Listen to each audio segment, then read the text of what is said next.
رزق کے پیچھے اپنا ایمان خراب مت کریں، کیونکہ رزق انسان کو ایسے تلاش کرتا ہے جیسے مرنے والے کو موت۔ دوستی کا بھرم صرف وہ لوگ رکھ سکتے ہیں جن کے وجود میں سمندر جتنا دل ہو۔ دکھ میں کبھی پچھتاوے کے آنسو نہ بہاؤ، کیونکہ تم وہ خوش نصیب انسان ہو جسے اللہ نے آزمائش کے قابل سمجھا۔ حضرت علی رضی اللہ تعالیٰ نے ارشاد فرمایا، میری 5 باتیں ہمیشہ یاد رکھنا، بہت کامیاب ہو جاؤ گے۔ پہلی بات ارشاد فرمائی کہ اللہ تعالیٰ کے علاوہ کسی سے کوئی امید نہ رکھنا، کیونکہ اللہ پاک کے علاوہ کوئی ذات ہی نہیں جو کہ تمہاری امیدوں کو پورا کر سکے۔ دوسری بات، اپنے گناہوں کے علاوہ کسی چیز سے نہ ڈرنا۔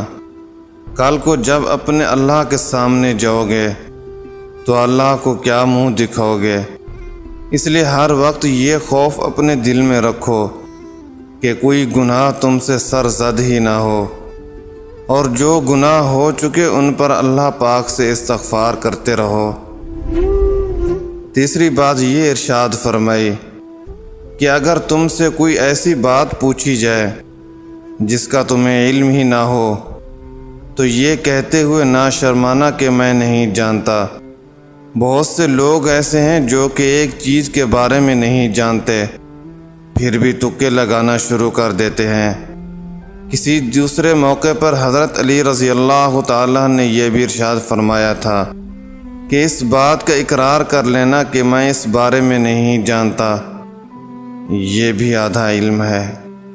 اور چوتھی بات یہ ارشاد فرمائی کہ جس بات کا تمہیں علم ہی نہ ہو تو اس کے بارے میں علم حاصل کرنے کی کوشش کرو، اور اس کے بارے میں علم حاصل کرو۔ اور آخری بات یہ ارشاد فرمائی کہ صبر کرو۔ ہر حال میں صبر کرنا انسان کے لیے بہتر ہے، اور صبر ایمان کا حصہ ہے۔ بلکہ یہاں تک ارشاد فرمایا کہ صبر کا مقام ایسا ہے جیسا کہ بدن میں سر کا مقام حاصل ہے۔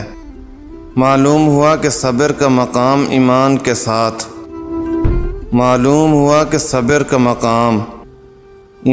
ساتھ بڑا گہرا تعلق ہے، اس لیے چاہیے کہ صبر کا دامن کبھی نہیں چھوڑنا چاہیے۔ جو ذرا سی بات پر دوست نہ رہے تو سمجھ لینا وہ دوست تھا ہی نہیں۔ جب تمہارے پاس رزق تمہاری ضروریات سے زیادہ ہو تو فوراً سمجھ جانا کہ یہ کسی کا حق ہے جو تمہارے پاس اس کی امانت ہے۔ تم کسی کے ساتھ بھلائی کرو، تمہیں اس کا بدلہ برائی کی صورت میں ملے تو سمجھ لو کہ تمہاری نیکی قبول ہو گئی۔